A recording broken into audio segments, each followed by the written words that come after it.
മഴയത്ത് കറുമുറ കഴിക്കാൻ വേണ്ടിയിട്ട് കോളിഫ്ലവർ ഫ്രൈ ഉണ്ടാക്കി നോക്കിയാലോ? അപ്പോൾ നമുക്ക് സ്റ്റാർട്ട് ചെയ്യാം.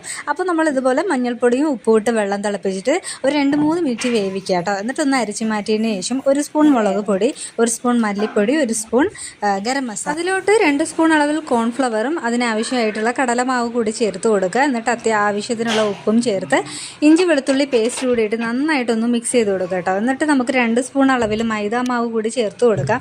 അതും കൂടി മിക്സ് ചെയ്തതിന് ശേഷം ഒരു അടപ്പളവിൽ സോയാ സോസ് കൂടി ഒഴിച്ചു കൊടുക്കുക കേട്ടോ. ടൊമാറ്റോ സോസ് കൂടി ആഡ് ചെയ്യാം. അപ്പോൾ നല്ല രീതിയിൽ ഒന്ന് മിക്സ് ചെയ്തതിന് ശേഷം നമുക്ക് നല്ല ഡീപ്പ് ഫ്രൈയിലിട്ട് തന്നെ നമുക്ക് ഫ്രൈ ചെയ്തെടുക്കാവുന്നതാണ്. ആ ഒരു മുരിഞ്ഞ പാകം അത് വരുന്നതിന് മുന്നേ ആയിട്ട് നമുക്ക് അല്പം കറിവേപ്പില കൂടി ഇട്ട് ഒന്ന് ഫ്രൈ ചെയ്ത് കോരി മാറ്റാം കേട്ടോ. അപ്പോൾ നല്ല ഡീപ്പ് ഫ്രൈ ആയിട്ടുണ്ട്. അപ്പോൾ നമുക്കത് ചായയുടെ കൂടെ അടിച്ചാലോ?